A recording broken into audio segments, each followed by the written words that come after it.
నమస్కారం, మీరు చూస్తున్నారు Q99 న్యూస్. నిజం వైపు నిబద్ధతతో.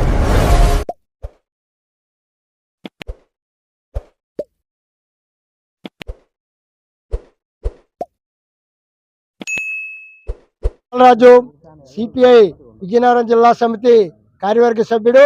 ఈరోజు విజయనగరం జిల్లా కొత్తవలస మండల కేంద్రంలో ఇళ్ల పట్టాలకు సంబంధించి ధర్నా జరిగింది.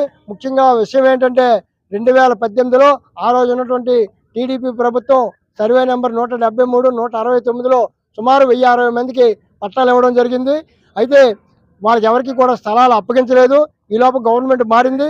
గత వైసీపీ ప్రభుత్వంలో సుమారు 300 మంది వరకు కూడా పట్టాలు వాపసు చేసి వాళ్ళు స్థలము ఇల్లు కూడా పొందడం జరిగింది. ఇంకా 700 పైన ఈరోజు మండలంలో ఉండిపోయారు.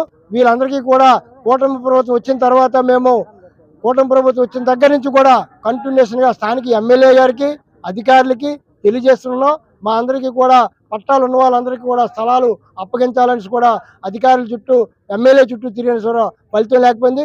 ఈ రోజు కూడా అదే విషయాన్ని చెప్పాం. గ్రీవెన్స్లో కూడా పెట్టడం జరిగింది. ఇదిగో చేస్తాం, సీసీఎల్కి పెట్టాము, వీళ్ళందరికీ ఇస్తాము, మొదటి ప్రాణం ఇస్తామంటున్నారు కానీ ఇవ్వడం లేదు. కాబట్టి ఖచ్చితంగా ఇప్పుడు ఇవ్వాలని కూడా మేము కోరుతున్నాం.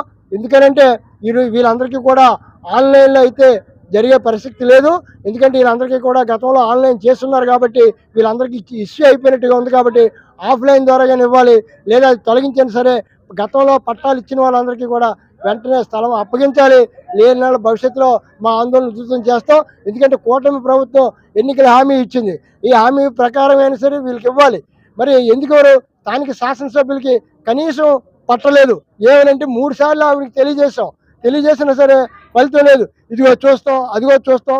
ఈ ప్రజా దర్బారు, ఆ దర్బారు, ఈ దర్బారు, ప్రజా సమస్యల పరిష్కార వేదిక ద్వారా కూడా ఇచ్చినా సరే ఫలితం లేదు. ఇప్పటికైనా స్థానిక శాసనసభ్యులు చొరవ తీసుకొని ఇవ్వాలి. లేదంటే మాత్రం రేపు స్థానిక సంస్థ ఎన్నికల్లో ఖచ్చితంగా వీళ్ళందరూ కూడా మనకి ఎగ్నిస్ట్గా, టీడీపీ ప్రభుత్వానికి ఎగ్నిస్ట్గా, కూటమి ప్రభుత్వానికి ఎగ్నిస్ట్గా ఖచ్చితంగా వీళ్ళందరూ కూడా తిరుగుబాటు చేస్తారు. ఆ దిశలో రాకముందే వెంటనే వీళ్ళందరికీ కూడా ఏదైతే సర్వే నెంబర్ 173, 169లో గతంలో పట్టాలు ఇచ్చున్నారో పట్టాలు ఇచ్చిన వాళ్ళందరికీ కూడా మొదటి ప్రాధాన్యత ఇచ్చి వీళ్ళందరికీ కూడా స్థలాలు అప్పగించాలని కోరుతున్నాం. లేని మా ఆందోళన ఉధృతం చేస్తామని కూడా ఈ సందర్భంగా తెలియజేస్తాం.